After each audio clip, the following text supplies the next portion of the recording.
నమస్తే రమ్మగారు. నమస్తే జయ. మంచి స్టోరీస్ ఏమైనా చెప్తారా? స్టోరీ సిరీస్ చెప్తారా రమ్మగారు? లేకపోతే 4 భాగాలు సిరీస్ ఒకటి చెప్దాం.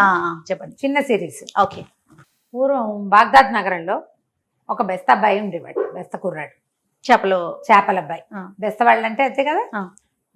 అయితే ఇది ఖలీఫా కథ అనమాట. ఓకే. ఆ అబ్బాయి పేరు ఖలీఫా. వాడు పరమ పేదవాడు. పాపం వాడికి పెళ్లి కూడా కాల. ఎవరు పిల్లనివ్వాల. ఇంత పేదవాడికి ఎవరు పిల్లనిస్తారు? వాడు రెక్కాడితే కానీ డొక్కాడదు. ఆ రెక్క ఒక్కో రోజు ఆడేదే కాదు పాపం వాడికి. ఏవో 4 చేపలు తెచ్చుకుని అమ్ముకొని తినేవాడు. అయితే ఒకనాడు చాలా ట్రై చేశాడు, ఎక్కడా చేపలు పడల. అయితే వాడు ఊరికి చాలా దూరంలో ఉన్న టిగ్రిస్ నది అక్కడికి వెళ్ళాడు. వెళ్ళగా వెళ్ళగా వెళ్ళగా ఎంత వెళ్ళాడు. వేస్తే 3 సార్లు వేసేట వాళ్ళ ఏం పడల. 4వసారి వేస్తే వాళ్ళ బరువుగా లాగుతోంది. ఆ పూటే అనుకున్నాడు, ఏంటి నా జీవితం ఇలా ఉంది. అందరూ ఇట్లా గాలం వేస్తేనే చేపలు పడతాయి అదృష్టవంతులకి. మనకి వాళ్ళ వేసినా పడకపోతే వాళ్ళ వెయ్యేలాగా శక్తి అంతా దానికే పోతుంది. అదేంటి ఇట్లా ఇట్లా ఇలా వెయ్యాలి, దాన్ని బలంతో వెయ్యాలనుకుంటాను. బలంతో వెయ్యాలి, బలంతో లాగాలి, ఊతంగా చెయ్యాలి ఆ పని. విసుగు పుట్టింది. 3వసారి వేస్తా, ముఖ్యం 3వసారి రాకపోతే రాదనుకున్నాడు. వాళ్ళ వేసేసరికి అలా బరువుగా ఉంది. ఓహో ఏదో పడిందని లాగాడు. తీరా దగ్గరకు వచ్చాక తెలిసింది అందులో పడింది చేప కాదు, ఒక కన్ను గుడ్డి, ఓ కాలు కుంటి ఉన్న ఒక కోతి పిల్ల పడింది అందులో.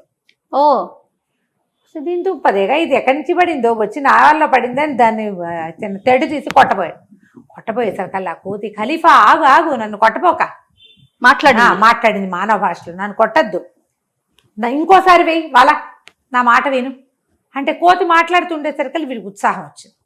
సరే ఆ కోతి నా పక్కన కూర్చోబెట్టి మళ్ళీ వేసాడు వాళ్ళ. ఈసారి ఇంకా బరువుగా పడ్డాయి చేపలు, ఇంకేముంది ఇదేదో చెప్పింది అనుకున్నాడు. ఈసారి అందులో ఎంచి ఓ చిరిగిన చొక్కా వేసుకుని కాళ్ళకి మూతికి రంగు వేసుకున్న ఒక కోతి పిల్లబడి. ఇంకో కోతి మూతికి రంగు ఉంది, దానికి కాళ్ళంతా ఎర్ర రంగు వేసుకుంది. చిరిపోయిన చొక్కా ఒకటి వేసుకుంది. అది చొక్కా ఉంది దాని ఒంటి మీద. ఇదేమిటి ఊళ్ళో ఉన్న కోతులన్నీ నదిలోనే పడ్డాయా, ఇట్లా దొరుకుతున్నాయని దాన్ని తెగ తిట్టాడు. ఆ ముందు గుడ్డిదాన్ని, ఏమిటి నువ్వు వెయ్యి అన్నావు, వేస్తే ఇది ఇంకోటి వచ్చింది, ఇంకో కోతి, మాస్టి కోతి, ముష్టి కోతి అని తిట్టాడు. తిట్టేసరికల్లా ఈ చిరిపోయిన చొక్కా వేసుకుని కోతంది, బాబా అట్లా కాదు, నా మాట విను, ఖలీఫా కొట్టపోక ఇంకొక్కసారి వెయ్యాను. 3వసారి వేసేసరికల్లా ఇంకా వికారంగా ఉన్న ఒక కోతి బొచ్చంతా ఊడిపోయి అక్కడ ఇక్కడ ప్యాచులు పడి, ఓ నీలం రంగు చొక్కా, మూతికి రంగు, కాలిగోళ్ళకి వాటికి రంగు, వికారంగా ఉన్న 3వ కోతి పడింది. పడేసరికల్లా మీ దరిద్రం కాలిపోయి, నా దరిద్రం ఇవాళ ఈ రెక్కల సత్తు అంతా పోయింది. నీళ్ళల్లో నుంచి వస్తువు లాగడం కష్టము, ఇంతంత కష్టపడి లాగితే కోతులు పడ్డం ఏమిటి? ఆ కోతితో ఏం చేసుకుంటాం, కూర వండుకోలేం కదా. అంతే అతేటు తీసుకుని 3టిని బాధేడు కొట్టేసరికల్లా ఆ 3వదంది, వదిలే ఖలీఫా, నేను ఎవరినో తెలుసా అసలు నీకు అనేసరికల్లా, ఎవరి వినువు, ఒక మాస్టి కోతివి, నీ మొహం చూడలేక వస్తున్నావు, అవి 2 చూడడానికి కొంచెం బాగున్నాయి, నీకు ఆ బాగుంట కూడా లేదు నీ బతుక్కి అన్నాడు. అనేసరికల్లా కోతంది, అట్లా కాదు, నేను తెలుసా, ఈ వర్తక వీధులు అబూసీర్ అని ఒక పెద్ద వర్తకుడు ఉన్నాడు కదంటే, ఏది ఆ పెద్ద పెద్ద స్తంభాలన్న కొట్టు అదేనా అన్నాడు. నీలం స్తంభాలున్న పెద్ద కొట్టు అబూసీర్ ఉన్నాడే, ఆయన అదృష్టాన్ని నేనే అంది కోతి. అనేసరికల్లా, నీ మొహం చూస్తే పగలు చూస్తే రాత్రి కల్లోకి వస్తున్నావు, నువ్వు వచ్చేలాగున్నావు, నువ్వెట్లా అదృష్టాన్ని అంటే నా మాట విను, ఇంకొకసారి వల వెయ్యి, వలయి ఆ వలలో ఒక చేప పడుతుంది, నీకు ఏది పడితే అది. దీన్ని ఏం చేస్తామంటే చక్కగా మంచి ఆకులు పరిచి, అరిటాకులు లాంటివి ఆకులు పెట్టి, తామరాకులు పరిచి దాని మీద ఇది పెట్టి, ఆ వచ్చిన చేపని దాని మీద ఇంకో తామరాకు కప్పి ఓ బొచ్చులో పెట్టుకో. ఇక్కడి నుంచి అబూసీర్ దగ్గరికి వెళ్ళే వరకు మాట్లాడబాక, అది ఆయనకు చూపించు. ఇది ఎవరికైనా చూపించావా అంటాడు. చూపించలేదండి, మీకోసమే తెచ్చానని చెప్పు. రూపాయి ఇస్తానంటాడు, బంగారం నాణె, 1 దినారం ఇస్తాడు, వద్దను. 2 ఇస్తాడు, వద్దను. 5 ఇస్తానంటాడు, వద్దను. 10 ఇస్తానంటాడు, వద్దను. ఏమనాలి మరి అంటాడు. నీ అదృష్టాన్ని నాకు ఇది ఇస్తున్నట్టుగా ప్రమాణం చేయి చాలు అని చెప్పు. అప్పుడు వాడి అదృష్టాన్ని అయిన నేను నీ పరం అవుతాను. వాడికి రోజుకి 10 నాణేలు 10 దినారాలు వచ్చే అదృష్టాన్ని నేను అని చెప్పింది కోతి. చెప్పేసరికల్లా బాగుందిగా ఐడియా. సరే ఏం చేశాడు మరి, మీ ముగ్గురిని ఏం చేయనండి, మా ముగ్గురిని ఎత్తి నీళ్ళలో పడి నువ్వు ప్రమాణం తీసుకొచ్చుకో, వాడి అదృష్టాన్ని నీకు బదలాయించినట్టు. బదలాయించగానే నీకు రోజుకు 10 నాణాలు వచ్చేలాగా చేసే పూచి నాది అంటే సరే ఆశ పుట్టింది వీడికి. అబూసీర్ చాలా పెద్ద వ్యాపారస్తుడు. సరేననుకున్నాడు. ఈసారి 4వసారి వేసేసరికల్లా ఒక బ్రహ్మాండమైన చేప పడింది. దానికి బంగారు పొలుసులు, రెక్కలు ఉన్నాయి విశాలంగా. ఇట చేపకి చిన్న రెక్క లాంటిది ఉంటుంది కదా, అవేమో పెద్ద పెద్దవి ఉన్నాయి. చిట్టి ఉంటాయి చేపలకి, ఇంత ఉంది. కళ్ళు వజ్రాల్లాగా మెరుస్తున్నాయి. నీలము బంగారు రంగు కలిసిన రంగులో మెరుస్తుంది. ఆశ్చర్యపోయాడు. అమ్మో, ఇలాంటిది చేపను చూశాను ఎప్పుడైనా నేను నా జీవితంలో? మా నాన్న తాత కూడా ఎప్పుడూ చెప్పలా. సరే ఇది అబూసీర్కి ఇవ్వాలి. ఏం చేశాడు? ఆ కోతులు 3 ఎత్తి నీళ్ళలో పడేసాడు. టిగ్రిస్లో పడేసేసి ఒక పెద్ద తామరాకు పరిచి ఒక బొచ్చలో ఈ చేపను దాని మీద పెట్టి, దాని మీద ఇంకో తామరాకు కప్పి, ఒక గుడ్డ కప్పి దాన్ని నెత్తి మీద పెట్టుకున్నాడు. పాటలు పాడుకుంటూ బయలుదేరాడు. మధ్యలో ఎందరో కనపడ్డారు, పల్లకరిచ్చినా మాట్లాడలే. కోతి చెప్పింది కదా మాట్లాడొద్దని, అట్లా పోయాడు. వెళ్ళగా వెళ్ళగా వెళ్ళగా అబూసీర్ దగ్గరికి వెళ్ళాడు. ఆయన ఏదో వ్యాపారం చేసుకుంటున్నాడు. పెద్ద కొట్టు, ఎన్ని రకాల సామాన్లు ఉంటాయి. వీడు తీసుకుపోయి సరాసరి అబూసీర్ దగ్గర గిన్నె పెట్టి ఆకు తీసాడు. తీసేసరికల్లా చేప మిలమిల్లాడిపోతుంది. ఆయన ఎంత బాగుంది, ఎవరికైనా చూపించావా అన్నాడు. ఎవరికి చూపించలేదండి, మీకే చూపిస్తున్నా, మీతోటే మాట్లాడుతున్నా అన్నాడు. అనగానే ఎంత బాగుందో, ఎందుకో ఇందా అని దీనారం ఇచ్చాడు. ఆ ఒక్క దీనారం చూసేసరికల్లా వాడి జీవితంలో బంగారు కాసు చూసిన వాడు కాదు. వాడు ఎగ్గిరి చంకలు గుద్దుకుంటూ బయటకు వెళ్ళిపోయాడు. ఒక్కదానికి వెళ్ళిపోయాడు. కొంచెం దూరం లేక గుర్తొచ్చింది, కోతి ఇంకోటి ఏదో చెప్పిందిగా. మళ్ళీ పరిగెత్తుకొచ్చాడు. అది దీనారం ఆయన మొహాన్ని కొట్టాడు. నాకు వద్దండి, నా చేప నాకు ఇచ్చేయండి అన్నాడు. అనగానే ఓర్నిది కాడు పుడక, అదేమిట్రా, అదేం మాట, అట్లా అనకూడదు, 2 రూపాయలు తీసుకో అన్నాడు. ఆ 2వ నాణ్యం చూసరికి మళ్ళీ ఉత్సాహం పుట్టింది. మళ్ళీ పోయాడు బయటికి. మళ్ళీ గుర్తొచ్చింది, అదృష్టం. కోత ఏం చెప్పింది, రోజుకు 10 నాణ్యాలు వచ్చేది చూపిస్తానంది. 2టికి ఆశపడితే 10 పోవు. అందుకని మళ్ళీ వెనక్కి వెళ్ళాడు. ఆయన 5 ఇస్తానన్నాడు, 10 ఇస్తానన్నాడు. నాకు అసలు అక్కర్లే తీసిపో అంటున్నాడు. కానీ గిన్నె వదలటల్లా ఆయన. ఆ చేప అందాన్ని పట్టలేక అది నీళ్ళలో వేస్తే వాళ్ళ దొడ్లో పెరుగుతుంది, బతికే ఉంటుంది, చచ్చిపోలే. అందుకే తామరాకుల మీద పెట్టారు, చావకుండా ఉంటాను. తామరాకుల మీద, సముద్రపు తామరాకుల మీద పెడితే చావకుండా ఉంటుంది. బతికే ఉంది, కదులుతోంది. కాస్త నీళ్ళు పోస్తుంటాడు బహుశా. సరే ఈయనేమన్నాడు, ఏం కావాలరా నీకు, ఇట్లా ప్రాణం తీస్తావు, ఎంతసేపు ఇట్లా మాట్లాడుతుంటే చచ్చేపోతుంది, ఇది మా పిల్లలకు చూపిద్దాం అనుకున్నాను, నీకు కావాల్సింది ఏంటో ఖచ్చితంగా చెప్పేసి తీసిపో అన్నాడు. అనగా నా కోసం ఒక ప్రమాణం చేయండి మీరు అన్నాడు. అలాగే చేస్తాన్నాడు. ఇక్కడ కాదు, రోడ్డు మీదకి రండి అని రోడ్డు మీదకి తీసుకెళ్ళాడు. ఆయన చేపను ఎడం చేత్తో పుచ్చుకొని కుడి చేతోటి, నా అదృష్టాన్ని ఈ బెత్త ఖలీఫాకి నేను బదలాయిస్తున్నాను అని గట్టిగా అందరూ వినేలాగా ప్రమాణం చేయించుకున్నాడు. సంతోషంగా ఇంటికి వెళ్ళిపోయాడు. ఆయనేమో ఆ చేపను తీసుకుని లోపల పోయాడు. నా అదృష్టం వీడికి పోయేది, వీడి బొంద ప్రమాణం 10 బిళ్ళలు మిగిలినాయని ఆయన లోపలికి వెళ్ళిపోయాడు. అక్కడి నుంచి వీడు ఏం చేశాడు, ఇంటికి వచ్చి పడుకున్నాడు. ఆ బెత్తగా వాళ్ళ ఇంట్లోనే ఏదో ముద్ద పెట్టారు, ఆ పూటకు అన్నం తినేసాడు, వచ్చి పడుకున్నాడు. మర్నాడు పొద్దున్న నదికి వెళ్తే ఎన్ని రకాల రంగులు చేపలు పడ్డాయో వాడికి. 10 నాణ్యాలు వచ్చాయి. ఆశ్చర్యపోయాడు, అమ్మో 10 రూపాయలు వచ్చేసాయి మనకి అని. ఇక రోజు వెళ్ళటం మొదలుపెట్టాడు. వెళ్తాడు, రోజు టిగ్రిస్ నదికి వెళ్తాడు. ఇన్నేసి చేపలు, ఆ రంగుల చేపలు మామూలు చేప అయితే తింటానికి కొంటారు, రంగుల చేపలు ఫ్యాన్సీ కొనుక్కుంటారు కదా. ఈ ఫ్యాన్సీ వ్యవహారంతో రోజుకు 10 నాణ్యాలు రావడం మొదలెట్టాయి. 10 రోజులు గడిచేసరికల్లా వాడి దగ్గర 100 బంగారు నాణ్యాలు వచ్చినాయి. వాడు ఒక ఉత్సాహం పట్లైపోయాడు. వాడికి ఏమనిపించింది, మన దగ్గర 100 నాణ్యాలు చేరినాయి, రేపొద్దున ఖలీఫాకి డబ్బులు కావాల్సి వస్తాయి, ఒరే ఖలీఫా నీ దగ్గర డబ్బులున్నాయి కదరా, బెస్త ఖలీఫా ఇవ్వరా అని అడుగుతాడేమో. చుట్టుపక్కల ఎవరికైనా చుట్టుపక్కల వాళ్ళకి తెలిస్తే అప్పు అడుగుతారేమో. ఖలీఫాకి తెలిసిపోతే ఖలీఫా అడుగుతాడేమో. ఒకవేళ నా దగ్గర ఉండి నేను లేవంటే వాళ్ళు ఏమంటారో, లాగేసుకుంటారు, మళ్ళీ తెమ్మంటారు, అప్పుడు ఏమవుతుందో అని ఇవన్నీ ఊహించుకుంటారు కదా కొంతమంది.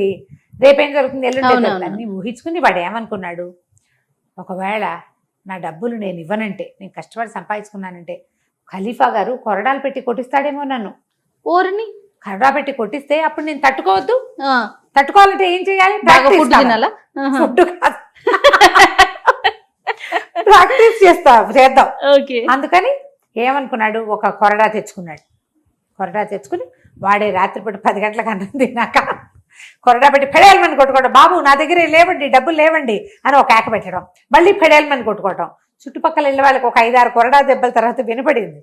ఏమిటి వీళ్ళేమనుకున్నారు, అయ్యో రామా ఈ బెస్త ఖలీఫా గారిని ఎవరో కొడుతున్నారు, అదే కదా. వాడు నా దగ్గర డబ్బులు లేవు అంటాడు, వీడి దగ్గర ఏముంటాయి ఏమిట్రా అని వీళ్ళు ఆశ్చర్యపోయి వీళ్ళ వాళ్ళు పరిగెత్తుకొచ్చారు. మనుషుల పొలకువ లేదు, ఒక కొరడా దెబ్బ ఒక అరుపు వినపడుతుంది. ఆ చుట్టుపక్కల ఇళ్ళ వారు చేరి కేకలు పెట్టారు, ఖలీఫా తలుపుతీ అంటే తలుపు తీశాడు. ఏమిట్రా ఎవరు నేను కొడుతున్నారంటే నేనే కొట్టుకుంటున్నానండి అన్నాడు. ఎందుకు రండి, నా దగ్గర డబ్బుల కోసం ఖలీఫా కొట్టిస్తే అన్నాడు. మిగిలిన వాళ్ళకి వీడి మానసిక స్థితి మీద చాలా డౌట్ వచ్చింది. వాడు మామూలు బెస్త పిల్లవాడు, వాడి దగ్గర ఎక్కడ వస్తాయి డబ్బులు, వాడు బొందా, రావటం ఏంటి, అడగటం ఏంటి, కొట్టడం ఏంటి, వీడి పిచ్చకింది ఏదో వేరే తాగేసి ఉంటాడు, లేదా ఏ పిచ్చి చేప తిన్నాడో వీడికి ఇలా మెంట్లెక్కిందని అందరూ వెళ్ళిపోయారు. వాడు నిజం చెప్పిన వాళ్ళు ఎవరు నమ్మలా, వాడి దగ్గర 100 నాణ్యాలు ఉన్నాయంటే నమ్మలా ఎవరు. అదే వాడు ఏం చెప్పాడు, 100 వచ్చినాయి నా దగ్గర అని. ఏమనుకున్నాడు, సరే ఓ పని చేద్దాం, ఇట్లా కాదు, ఎక్కడ ఎవరికి కనపడితే వాళ్ళు కొట్టేస్తారని భయం పట్టుకుంది వాడికి. ఎంత ఖర్చు పెట్టినా 100 చేరుతూనే ఉన్నాయి వాడి దగ్గర. ఓ 10 వచ్చినాయి అనుకో, వాడు అవి ఇవి కొనుక్కున్నా 100 ఉంటున్నాయి. ఏం చేశాడు, ఓ చిన్న అంత సంచీలు పోసి కుట్టేసి చొక్కా లోపలి భాగంలో కుట్టుకున్నాడు. దాన్ని లోపలి భాగంలో కుట్టుకుని కూర్చున్నాడు.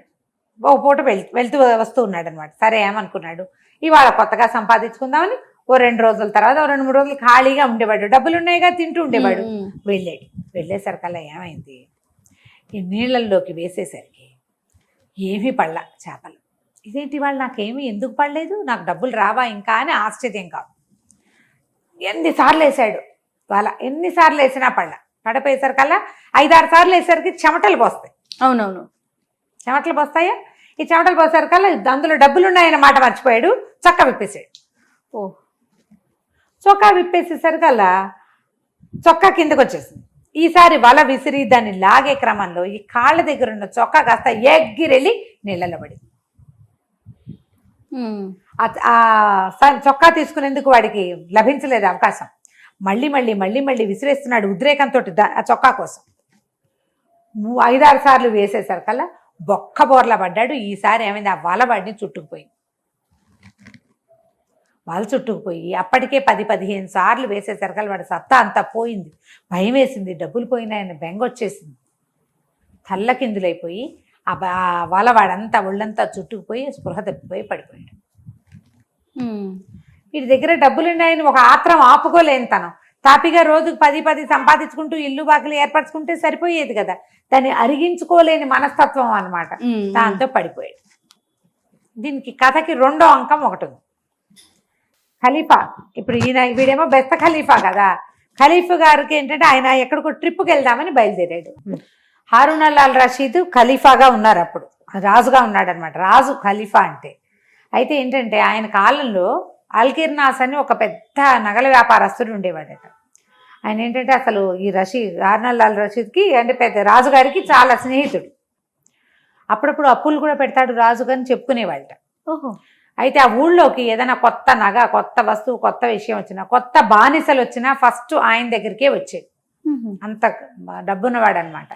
అయితే ఆయనకు అప్పట్లో ఒక చాలా అందగత్తె, చక్కగా సంగీత పాడే కుతుల్ కులూబ్ అనే ఒక అమ్మాయి బానిస పిల్ల ఆయన దగ్గరకు వచ్చింది.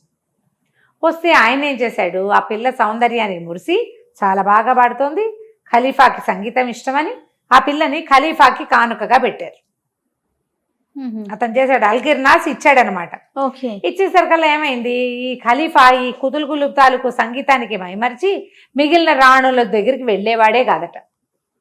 ఎంతసేపు ఈ పిల్లతోటే ఉండేవాడు పగలు రాత్రి. ఆయన పొద్దుపూట వ్యవహారాలు చూసుకునేవాడు, సాయంకాలం సంగీతం విని అమ్మాయితో కలిసి ఉండటం కోసం ఆ అమ్మాయి మందిరానికి వెళ్ళిపోయేవాడు ఆ బానిస పిల్లతోటి. రాణి జుబేదా గారికి చాలా కోపంగా ఉండేదట. ఏమిటి మేమందరం ఏం చెయ్యాలి, వంతులు వేసుకుని రావాలి తలా ఒకసారి, మా మొహాలు ఎవరు చూడకుండా వారాల తరబడి దాని దగ్గరకు వెళ్ళిపోతే మేమంతా ఏం చేయాలని మిగిలిన రాణుల్ని కూడగట్టుకుని ఆ మంత్రులు జాఫరు వాళ్ళందరినీ కేకలు పెట్టింది. ఈయన ఎక్కడికైనా తీసుకెళ్ళండి కనీసం అమ్మాయి మించి. ఆయన ఏంటంటే ఏ వెర్రి పెడితే ఆ వెర్రే ఖలీఫాకి. అక్కడికి వెళ్ళడం మొదలుపెట్టాడు, అలా వెళ్ళిపోతూ ఉంటాడు అనమాట. మధ్యలో ఏదైనా కొంచెం గ్యాప్ వచ్చింది అనుకో, గ్యాప్ మారుతాడు ఎంతో కొంత. కొన్నాళ్ళు వెళ్ళాడు, ఇక ఆపండి అని ఇవిడ కేకలేసరికి వీళ్ళంతా ఏమన్నారు, ఆయన దగ్గరకు వచ్చి, అట్లా కాదండి కొంచెం ఇక్కడ ట్రిప్కి వెళ్దాం, ఈ మధ్యకాలంలో ఎక్కడికి వెళ్ళలేదు, ఓ బానిస పెళ్ళి వచ్చి మన స్నేహాలు విడగొడితే ఎట్లా, మనం ఊరు చూసి ఎన్నాళ్ళు అయింది, కొత్తగా తోటల్లో అన్ని పూతలు వచ్చి ఉంటాయి, వెళ్దాం అంటే సరే అందరూ వచ్చి చెప్పేసరికల్లా సరేండి అన్నాడు. ఓ గుంపుగా ఒక సమూహం కొంతమంది మన భటులు నిగ్రో బానిసలు వాళ్ళతోటి బయలుదేరేసరికల్లా ఏమైంది, ఎక్కడికో వెళ్ళిపోయారు. ఆ గుర్రాలు ఎగురుతూ ఉంటే ఒక ఉత్సాహం వస్తుందన్నమాట. వెళ్ళగా ఏమైంది, దాహం వేయటం మొదలుపెట్టింది ఆయనకి. దాహం వేస్తుంది. క్రమంగా ఊరు దాటేశారు. ఎవ్వరూ కనిపించట్లా. అక్కడ ఒక పెద్ద మట్టి దిబ్బలాగా కనపడింది వాళ్ళకి. కనపడేసరికల్లా ఈయన అన్నాడు, తలా వైపుకే వెళ్దాము, ఆ మట్టి దిబ్బ మీద ఏదో కనపడుతోంది, అదేమిటో చూస్తాను అన్నాడు. అనేసరికల్లా మీరెటు వెళ్ళండి అన్నాడు. ఆయనకి ఏంటంటే తన వెనకాల ఎవరైనా నలుగురు వచ్చి తనకు సహాయం చేస్తే నచ్చదు. నేను అసహాయ సూర్యుడిని, నా దారి నేను చేసుకుంటానంటాడు. అందుకని ఏం చేశారు, తలా పక్కకి నీళ్ళకి వెళ్దామని నలుగురు పోయారు. ఓ గుంపంతా అక్కడ ఉంది. దూరం నుంచి చూస్తూనే ఉన్నారు. ఈయనట వెళ్ళేసరికి పెద్ద మట్టి గుట్ట. ఆ గుట్ట మీద ఏదో చుట్టుకుని మానల్లే పడింది. కొంచెం దగ్గరికి వెళ్ళేసరికి జాఫర్ అన్నాడు, ప్రభు ఖలీఫా ఆయన వాడెవడో మనిషిలాగా ఉన్నాడండి అంటే, సరే నేను పోయి చూసేస్తా, నువ్వు రాబోకన్నాడు. ఆయనట నడుచుకుంటూ పోయేసరికి ఆయనకి ఏం కనపడింది, పెద్ద మట్టి దిబ్బ. దాని మీద ఒక చేపల వల్ల చుట్టుకుని అడ్డదిడ్డంగా పడిపోయి వెర్రుచూపులు చూస్తున్న బెస్త ఖలీఫా కనిపించారు. ఖలీఫాకి డబ్బులు పోయినాయని తెలిసిపోయింది. బెస్తవాడికి డబ్బు పోయింది, అర్థమైంది. ఆ దుఃఖంతో ఆవేగంతో వాడు ఇంకా వెర్రెత్తిపోయి ఉన్నాడు. ఆ వల్ల ఇరుక్కుపోయాడు. వాడు ఇంకా దొరలేసి మొత్తం వాళ్ళంతా చుట్టేసుకున్నాడు. వెర్రి వాళ్ళకం పడింది. డబ్బు సంపాదించేటప్పుడు ఒకటి ఉంటుంది, పోగొట్టుకున్నప్పుడు ఇంకో వెర్రిగా ఉంటుంది. అవునవును. వీడి దగ్గరికి వెళ్ళేసరికల్లా ఈయనకి తెలిసింది, ఎవరు నువ్వు ఏంటి అనేసరికల్లా వాడికి ఏం డౌట్ వచ్చింది. ఆ బెస్తవాడికి మతిపోయి ఉన్నాడు, వాడు డబ్బులు పోయినాయి, ఎవడరా నువ్వు అని కేకలు పెట్టాడు. ఆయన ఏం చేశాడు, సరే ఓడదీద్దామని కొంచెం విడదీశాడు. విడదీసేసరికల్లా వీడు వచ్చిన వాడు పెద్దవాడు గొప్పవాడు అలాంటి ఊహలు రాల. నా బట్టలేవి అని చూసుకున్నాడు. చొక్కా లేదు, చొక్కా పడిపోయింది కదా, నా చొక్కా ఏది అని అక్కడి నుంచి ఈయన చూసి ఏమనుకుంటాడు, సన్నాయి వాయించేవాడు అనుకున్నాడు, భజంత్రి వాడు అనుకున్నాడు రాజుగారిని చూసి. ఆయన ఫుల్గా బుగ్గలు నిండుగా ఉండి మూతి కొంచెం చిన్నది. అయితే మాత్రం ఎవర్రా నువ్వు భజంత్రి వాడా, నా డబ్బులు నువ్వు కాజేసావా, నా బట్టలు నువ్వు కాజేసావా, ఈ గుడ్డేసుకున్నావు, ఇది ఎక్కడిది. ఆయనకి ఇంత ముఖమల్ల అంగరఖ ఒకటి ఉంది. ఆయనకి పిచ్చ నవ్వొచ్చింది. ఆయనకి అలాంటివి ఏమైనా వింటే మహా సరదాగా ఉంటుంది. పోనీలే పాజిటివ్గా తీసుకుంటాడు. ఆయనకి పగలబడి నవ్వొచ్చేసింది. వచ్చాక హాత్తేరి నవ్వుతావా, నా గుడ్డ లాగేసావు, నా బట్టలు కాజేసావు, నా డబ్బులన్నీ కాజేసావు, ఏవి తీ నా డబ్బులు అన్నాడు. నా దగ్గర డబ్బులు లేవన్నాడు. డబ్బులు లేవంటే విప్పు, చొక్కా విప్పేయంటే చొక్కా విప్పేయడం మరీ సరదా. ఆయన ముఖమల్ల అంగరఖ తీసేసాడు. ఈ అంగరఖ వేసుకున్నాడు. పై చొక్కా లేదు, చిన్న గోచి మాత్రమే ఉంది. వేసుకున్నాక ఇదేమిటి ఇంత బారుంది, నా చొక్కా ఎంత మంచిది, వాడు వేసుకునేది ఇంత చొక్కా, ముష్టి చొక్కా, అది మంచిది ముఖమల్ల అంగరఖ కంటే. ఒక డబ్బులు ఉన్నాయి కదా, ఆయన దగ్గర ఇంత పిడివాకుంది, అది తీసుకుని కింద తక్క కోసేశాడు. ఆ ముఖమల్ల అంగర ఇంత పొడుగుంది. అది అంగరఖాలంటే ఇంచుమించు ఓవర్ కోట్ లాంటిది కదా, వీడు మోకాళ్ళ దాకా కోసేశాడు, కాళ్ళకి అడ్డం పడుతుందని. అక్కడి నుంచి నువ్వేమిటి బూరా బుత్తే నీకేమొస్తుంది, భజంత్రి వాడా నీకు అని అడిగాడు. అడిగేసరికల్లా ఆయనకి పక్కపక్క నవ్వొచ్చింది. ఆ నెలకు 10 దినారాలు ఇస్తారులేనండి. చిచ్చి 10 దినారాలండి, మనకు రోజుకే 10 దినారాలు వస్తాయి. వీడు రోజుకు 10 చొప్పున 10 రోజులు సంపాదించాడు. నువ్వు నాతో ఉండు, నీలాగా హట్టాకట్టాగా ఉన్నవాడు ఒకటి దొరికితే కనుక మనం చక్కగా వలేసి చేపలు పెడదాం, నీకు చేపలు పట్టడం నేర్పిస్తా, వచ్చా నీకు అన్నాడు. వాడు రాదన్నాడు. ఖలీఫా గారు నాకు రాదన్నాడు. అంతేగా, నేను నేర్పిస్తా, నేను ఎంత బాగా నేర్పిస్తానంటే నాలాగా నేర్పించేవాడు ఎవడు ఉండడు. నా దగ్గర నేర్చుకుంటే నాలాగా నువ్వు కూడా రోజుకు 10 రూపాయలు సంపాదించుకుంటావు. ముందు కొద్ది రోజులు నా దగ్గర పనిచేయి, రోజుకు 2 ఇస్తా, ఆ లెక్కైనా నీ నెల 10 దినారాలు జీతం కంటే నేను ఇచ్చేది ఎక్కువ, బోళ్ళంత ఇస్తాను, సరేనా అన్నాడు. ఆయనకి మంచి ఉత్సాహం వచ్చింది. ఇప్పుడు చేపలు పడ్డం నేర్చుకోవాలి ఖలీఫా గారు, సరేనన్నాడు. అక్కడి నుంచి వాలేస్తే సరే చేపలు పడ్డాయి, రంగులు చేపలు పడేసరికి వాడు బుట్టలో పోసి ఏమన్నాడు, ఈ బుట్ట నెత్తి మీద పెట్టుకున్నాడు నా వెనకాల ఖలీఫాని. ఆయనకి పిచ్చి నవ్వొచ్చేస్తోంది.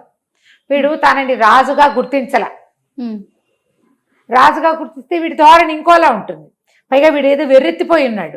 వాడు ఏమిటంటే తన డబ్బులు పోయాయి, తన చేపలు పోయాయి, తన అదృష్టం పోయిందేమోనన్న భయంలో ఎదురుగుండా ఉన్న మనిషిని గుర్తించే ధోరణి కూడా లేదు. ఆయనంత ఖరీదైన బట్టలు వేసుకుంటే అవేవో పిచ్చిగుడ్డలు అనుకుంటున్నాడు. పిచ్చితనంలో ఉన్నాడు. సన్నాయి వాయించే వాళ్ళ బట్టలుగా భావిస్తున్నాడు, రాజుగారి బట్టలుగా భావించట్ల. అక్కడి నుంచి ఏం చేశాడు, ఈయన పరిగెత్తుకుంటూ గట్టి గుట్టెక్కేసాడు. ఎక్కేసేసి ఇక నవ్వుకుంటూ పరిగెత్తేసరికి అక్కడ ఉన్న వాళ్ళంతా ఆశ్చర్యపోయారు. వీడు మంచినీళ్ళు అడిగాడు ఈయన ఖలీఫా. మంచినీళ్ళు ఆ కనపడేది టిగ్రిస్ నది కాదా, నువ్వేంటి ఇలా అడుగుతున్నావు, నీకు అది కూడా తెలియదంటే ఈయన పోయిన నదిలోకి వెళ్ళి మంచినీళ్ళు తాగొచ్చాడు.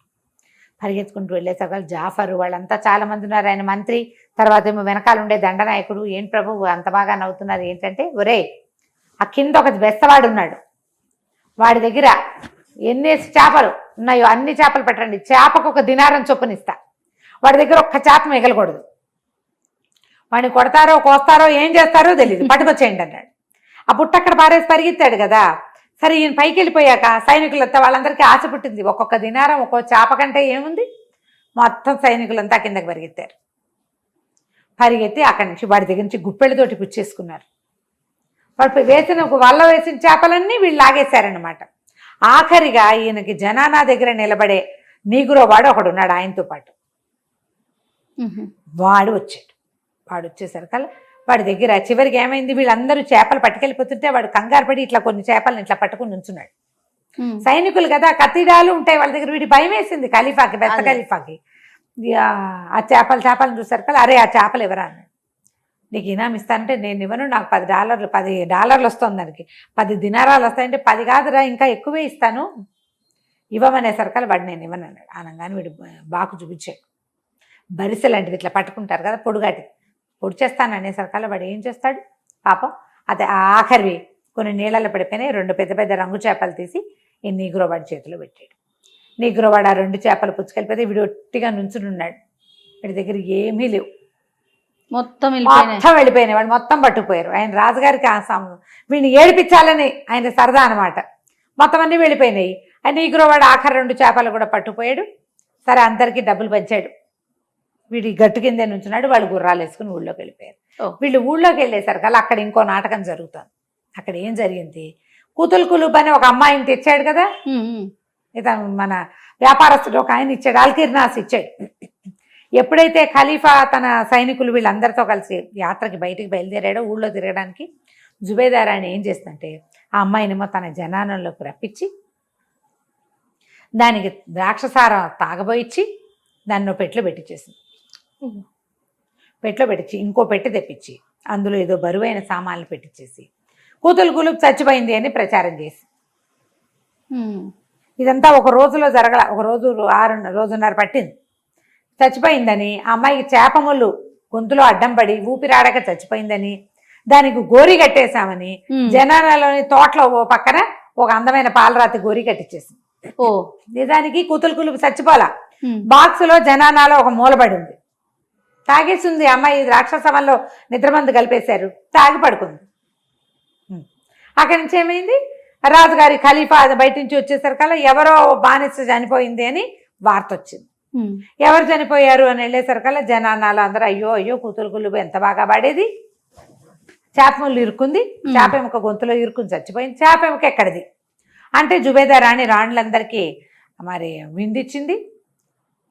కూతులు కులుబుని కూడా బానిసగా కాకుండా రాణిగానే ఆహ్వానించింది. అందరూ తిన్నారు తాగారు. ఆమె సన్నటిది కదా, నాజూకు మనిషి, ఆ చేపముళ్ళు ఇరుక్కుపోయింది, చచ్చిపోయింది. రాజుగారు ఖలీఫా గారు లబోదిబోమని ఏడ్చేసరికల్లా సరే వీళ్ళంతా అన్నారు అసలు అమ్మాయి సమాధి దగ్గరికి వెళ్ళి చూద్దామని సమాధి దగ్గరికి వెళ్తే అక్కడ ఏంటంటే దుఃఖం మనాయించడం కొన్ని రోజులు ఉంటుంది, దుఃఖపు దినాలు, విచారపు దినాలని ఒక 3 రోజులు 5 రోజులు ఉంటుంది. ఈయన చాలా దిగులుగా ఉన్నాడు. ఆ పిల్ల సంగీతము, దాని అందము, దాని నాజుకు మర్చిపోలేకపోతున్నాడు. రాండి అనుకుంది ఇంకో 2 రోజులు పోతే ఆయనే మర్చిపోతాడు, ఏదైనా కొత్త గోల్లో పడి. ఆయన గోల అది, కొత్తది ఏదైనా వస్తే ఇది మర్చిపోతాడు. 2-3 రోజులైనా ఆయన అందులో నుంచి బయటికి రాలి. 3 రోజులు అయిపోయింది, ఏడు మొహం పెట్టుకునే ఉన్నాడు. జుబేదాంది ఈయన మనసు మార్చండి ఏదైనా చెప్పి అని చెప్పింది మిగిలిన మంత్రులకి వాళ్ళకి. జావేద్ అన్నాడు, ప్రభు ఎన్ని రోజులు ఇలా బానిస పిల్ల కోసం దుఃఖిస్తారు, పాపం అమ్మాయి చిన్న వయసులో తను ఆయువు తీరిపోయింది, ఉండిపోనివ్వండి, ఏదైనా వినోదం కోసం ఏదైనా చేద్దాం, మీ మనసు కొంచెం మారుతుంది, చెప్పండి మీకేం చేయమంటారు చెప్పండి, వినోదం కోసం ఎక్కడికైనా వెళ్దామా, ఎవరినైనా పిలుద్దామా, ఏదైనా వింటారా అంటే ఈయన గుర్తొచ్చింది. అరే ఆ రోజు బెత్త ఖలీఫా దగ్గర నుంచి చేపలని లాక్కొచ్చాం కదా, వాడిని పిలిపించండి, వాడి సంగతి చూద్దాం అన్నాడు. అక్కడి నుంచి ఏం చేశాడు, ఇక్కడ ఉన్న వాళ్ళకి ఏం చెప్పాడంటే శిక్షలు మన దగ్గర ఉండేవి మామూలుగా 50 కొరడా దెబ్బలు 100 కొరడా దెబ్బలు కొరత వేయటం, ఇట్లా శిక్షలన్నీ కొన్ని చీటీలు రాయమన్నాడు. అక్కడి నుంచి డబ్బులు 0, 1, 2, 3 అట్లా దినారాలు చీటీలు రాయండి అన్నాడు. ఈ చీటీలన్నీ రాసి పక్కన పెట్టండి అని ఆ బెస్త ఖలీఫాని పిలిపిస్తే వాడికి వస్తూనే నీగ్రా వాడు కనపడ్డాడు. అరే నా దగ్గర డబ్బులు తీసుకున్న చేపలు తీసుకున్నావు, డబ్బులు ఇస్తానో నాకేమీ ఇవ్వలేదురా దుర్మార్గుడా, అంటే నీకు ఎందుకు, ఖలీఫా దగ్గరికి వెళ్ళు, నీకు కావాల్సిన ఇస్తారన్నాడు. లోపలికి ప్రవేశపెట్టారు. వీడు లోపలికి రాగానే తన శిష్యుడైన భజంత్రి వాడిని గుర్తుపట్టాడు. ఖలీఫాని చూసి భజంత్రి వాడు అనుకున్నాడు కదా, ఊరిని భజంత్రి వాడా నా బుట్టెత్తుకుని పారిపోయావు కదరా, నా చేపలన్నీ పోయినాయి అని కేకలు పెట్టాడు. రాజుగారికి విపరీతంగా నవ్వొచ్చింది. వీడికి కాసేపటికి అర్థమైంది, వీడు భజంత్రి వాడు కాదు, నేను పొరపాటు పడ్డాను, ఈ మొత్తం ఉన్న జనం అంతా ఆయన మాట వింటున్నారు అని అర్థం. ఆయన ఖలీఫా అని అర్థమైంది. ఆయన ఖలీఫా అని అర్థమైంది. కొంచెం బిక్క చచ్చిపోయాడు. ఏం చేయాలో తెలియలే. ఏం చేయాలో తెలియకపోతే ఈయనకు మంచి సరదా వచ్చింది. సరదా వచ్చి ఒక ఆట ఆడుకుందాం, అక్కడ నాదొక చేపలు పట్టడం నేర్పించావు కదా, ఇక్కడ నీకు ఇంకొకటి నేర్పిస్తాను, ఈ చీటీలు ఉన్నాయి, చీటీలో ఏదొస్తే అది ఇస్తాను నీకు అన్నాడు. అనేసరికల్లా మొదటి చీటీ తీయగానే 50 కొరడా దెబ్బలు వచ్చింది. అయ్యో, వీడు 50 కొరడా దెబ్బలు తిన్నాడు. వీడు ఇంతకుముందు ప్రాక్టీస్ చేశాడు. అయ్యో నాకు ముందే తెలిసింది, దొంగ కోతి నాకు అబద్ధం చెప్పింది, అదృష్టం వస్తానంది, కొరడా దెబ్బలు ఇప్పుడు బాధపడకుండా అలవాటు చేసుకోవడం కోసం నేను ముందే చేసుకున్నానని 50 కొరడా దెబ్బలు తిన్నాడు. అక్కడి నుంచి ఇంకో చీటీ తీయమన్నారు. ఇంకో చీటీ తీయమంటే ఒక బంగారు దినారం వచ్చింది. దినారం ఇచ్చారు. 50 కొరడా దెబ్బలకి ఒక దినారమా, అయ్యో రామా నా దగ్గర 100 పోగొట్టుకున్నానంటే ఇంకో చీటీ తీరా ముచ్చే 3వ సారి అన్నారు. వాడు 3 సార్లు చేస్తాడు కదా అన్ని పనులు, చేసేసరికి 0 వచ్చింది. ఇక నీకు ఇచ్చేది లేదు చచ్చేది లేదని రాజుగారు పక్కపక్క నవ్వుతూ ఈ దినారం ముచ్చుకుని బయటికి పొమ్మన్నారు. పొమ్మనేసరికల్లా బయట ఉన్న నీగ్రో వాడు ఏమిచ్చాడు ఖలీఫా నీకు ఏమిచ్చాడు, 50 కొరడా దెబ్బలు ఇచ్చాడు, అసలు సగం నువ్వు తీసుకో, ఇగో ఈ బోడి దినారం నాకెందుకు అని చెప్పేసి ఆ దినారాన్ని ఎత్తి నీగ్రో మీదకి విసిరుకొట్టాడు. నీగ్రో వాడికి చాలా జాలేసింది. అయ్యో పాపం, వాడి చేపలన్నీ తీసుకుని మనమంతా డబ్బులు తీసుకున్నాం కదా, నాకు కూడా 2 దినారాలు వచ్చినాయి అని చెప్పి ఏమనుకున్నాడు, ఆ ఫ్రెండ్స్ అందరికీ అరే కేకలు పెట్టాడు. అరే వీళ్ళందరూ వీడికి ఏమన్నా ఇద్దానరా అంటే చాలా వచ్చినాయి చేపలు, తలా 1 దినారం వేసి అదొక 100 దినారాలు అయింది. ఆ 100 చేతులు పెట్టాడు. చేతిలో పెట్టి ఇవి పట్టుపోరా అనేసరికల్లా ఆ 100 చేత్తో పుచ్చుకుని మెల్లిగా బయటికి వెళ్ళిపోయాడు. కూతులు కులుపుని బాక్స్లో పెట్టారు కదా జుబేదా రాణి గారు, ఆవిడ ఏం చేసిందంటే ఆవిడ దగ్గర ఉన్న నల్లటి నీగ్రో బానిసని, అరే దీన్ని తీసుకెళ్లి బజార్లో ఎక్కడైనా అమ్మేసేయంట్రా అని చెప్పేసరికల్లా బజార్లోకి ఇచ్చేశారు. బజార్లోకి వెళ్ళిపోయింది అది. ఈ నీగ్రో బానిస వాడి దగ్గర వాడి దగ్గర నుంచి నాణ్యాలు చేపలు తీసుకున్నామని 100 నాణ్యాలు ప్లస్ వాడు 1 నాణ్యం 101 వాడి చేతిలో పెట్టి వెళ్ళరా బాబు అని పంపించాడు. వృధాగా కొరడా దెబ్బలు తిన్నాడు, రాజుగారి సరదా కోసం అని చెప్పి ఇచ్చాడు. వీటి డబ్బులు పుచ్చుకుని వెళ్తుంటే ఒక చోట ఒక ముసలివాడు ఒక పెద్ద చెక్క పెట్టని పెట్టుకుని దాని పక్కన కూర్చుని దాన్ని వేలం వేస్తున్నాడు. పాడండి, ఇది మామూలు పెట్టె కాదు, దీంట్లో మహత్తర శక్తులున్నాయి, మహత్తరమైన బంగారం ఉందో, వెండి ఉందో, బట్టలున్నాయో, ఎక్కడ ఏమున్నాయో తెలీదు, పెట్టెకి బీగం వేసింది, జుబేదా రాణి గారి మందిరం నుంచి వచ్చింది కాబట్టి తప్పకుండా ఖరీదైన వస్తువులే ఉంటాయి, మీకేం నష్టం రాదు, రూపాయి నష్టపోరు, పాడండి అంటే మనవాడు కొంచెం ఉద్రేకి కదా ఈ బెస్త ఖలీఫా, అక్కడ నుంచున్నాడు. పాడాడు. నుంచుంటే అందరు పాడుతున్నారు, రూపాయి 2 3 4 5 11 16 అని 100 అన్నారు. 100 నాకు వీడి గుర్తొచ్చింది, తన దగ్గర ఒక 100 ఒక నాణ్యం ఉన్నాయి, 101 అన్నాడు. ఉద్రేకి ఆలోచించాడు వాడు, ఆలోచించకుండానే ఇట్లా చేసుకున్నాడు. 101 అనగానే గంట కొట్టేశారు కదా. ఏం చేస్తాడు, అప్పటిదాకా వాడి జీవితంలో ఎప్పుడు 100 నాణ్యాలు కంటితో చూసిన వాడు కాదు వాడు. ఇంకేం చేయలేక ఆ 101 నాణ్యాలు వాళ్ళ చేతిలో పెట్టి ఆ పెట్టె మోసుకుంటూ ఇంటికి తెచ్చుకున్నాక వాడికి ఏమనిపించింది, నాకు కోత ఏం చెప్పింది, అదృష్టం రోజు 10 చొప్పున ఇస్తానంది, 100 పోయింది, 100 వచ్చింది, 100 పోయింది. కానీ మళ్ళీ వాళ్ళ 100 వచ్చింది, 100 పోయిందంటే మళ్ళీ ఇప్పుడు ఇంక వస్తుందన్నమాట. గ్యారంటీగా ఇందులో ఏదో ఉంటుందని పెట్టని తీయడానికి ప్రయత్నం చేశాడు, రాల. సరే అన్నం తిందామని ఒక ముద్ద తెచ్చుకుని కూర్చునేసరికల్లా ఈ పెట్లో ఇంచి ఆ పిల్ల కాస్త మెలకు వచ్చింది. కూతురు కులుపుకి మెలకు వచ్చింది. సారా తాగిచ్చారు కదా, ఆ సారా మత్తు దిగేసరికల్లా అది అటు ఇటు కదిలి పెట్టని తోయటం మొదలెట్టేసరికి అడిలిపోయాడు. భూతప్రేత పిశాచాలు ఏవో ఇందులో బంధించి ఆ తర్వాత దీన్ని ఇచ్చేసి ఉంటారని కేకలు పెట్టాడు. ఏమనుకున్నాడు, ఇప్పుడు ముందు దీన్ని తీయాలంటే సుత్తి శానం కావాలి, పెట్టె పగలు కొట్టాలి, అవి శబ్దాలు చేస్తున్నాయి భూతాలు, వాటి విముక్తంగా కల్పిస్తే బాగుంటుందని కేకలు పెట్టి, అయ్యా బాబు ఎవరన్నా సహాయం చేయండి, సుత్తి ఇవ్వండి, శానం ఇవ్వండి, భూతాలు ఉన్నాయి, పిశాచాలు ఉన్నాయి నడిచేసరికల్లా చుట్టుపక్కల ఇళ్ళ వాళ్ళంతా లేచారు. ఏమిట్రా నీ గోలంటే, మా ఇంట్లో భూత ప్రేత పిశాచాలున్నాయి, సుత్తి శానం ఇవ్వండి వాటిని పోగొట్టుకుంటానంటే, వీడి గోలమండ సుత్తి శానంతో భూత ప్రేతాలను ఎట్లా పోగొడతాడు?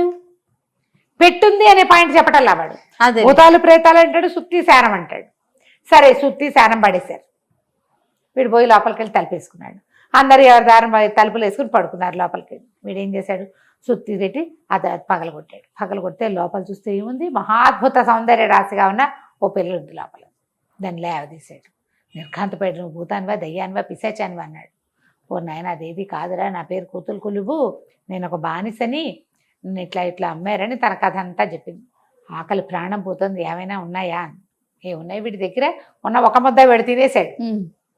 నా దగ్గర ఏమి లేవు. డబ్బులు ఉన్నాయని, డబ్బులు ఎక్కడివి? 101 నాణేలు పెట్టి నేను కొంటికి కదా, నేను కొంటేనే ఇంకా నా దగ్గర డబ్బులు లేవన్నాడు. నాకు ఆకలిస్తుంది, ఎలాగా ముందు దాహం వేస్తుందండి. అక్కడి నుంచి వీడికి అన్నీ ఓసారి ఆలోచించండి, దాహం వేస్తుందండి అనగానే పెద్ద పెద్ద కేకలు పెట్టి మంచినీళ్ళు ఇవ్వండి, మంచినీళ్ళు ఇవ్వండి అంటే ఇంటి చుట్టుపక్కల వాళ్ళంతా తలా 2 తిట్లు తిట్టి మంచినీళ్ళు పోసారు. కొన్ని నీళ్ళ కూజ ఇచ్చారు, నీళ్లు తాగింది. 10 నిమిషాలు కూర్చున్నాక ఆకలంట మొదలుపెట్టింది. డబ్బులు ఉన్నాయి అంటే డబ్బులేవి? అక్కడి నుంచి మళ్ళీ కేకలు పెట్టాడు. ఆకలి చచ్చిపోతున్నాం, ప్రాణం పోతుంది, ఏదైనా ఉంటే పడేయండి పడేయండి అంటే చుట్టుపక్కల వీళ్ళ వాళ్ళంతా రాత్రి 11 గంటలకు ఏముంటుంది తలా ఒక ముద్ద వేశారు. సరే ఇద్దరు కలిసి కూర్చుని తిన్నారు. తిన్నాక ఈ అమ్మాయి ఏమంది, ఓ పని చెయ్యి.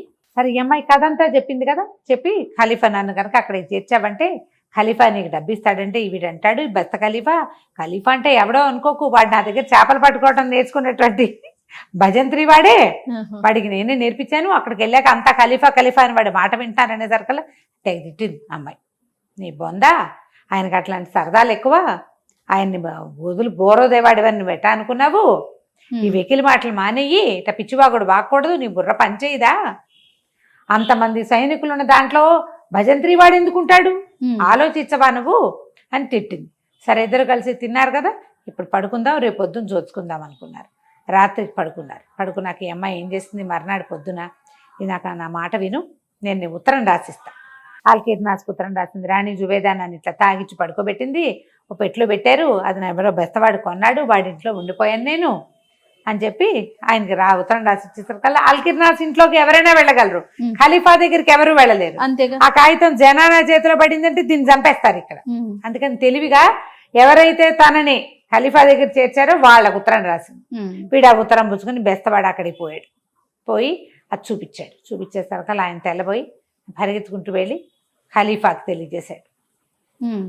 ఆ ఖలీఫా చాలా ఆనందంతో అమ్మయ్య కులుకుతుబ్బు కుతుబ్బు, ఈ అమ్మాయి బతికే ఉంది, కుతులు కులుబు అని చెప్పి ఒక సైన్యాన్ని వచ్చిన గుంపుని పంపించి ఆ బెస్తవాడిని ఆ కుతుబుని ఇద్దరిని తెప్పించుకున్నాడు. ఆమెను చూసి చాలా సంతోషించాడు.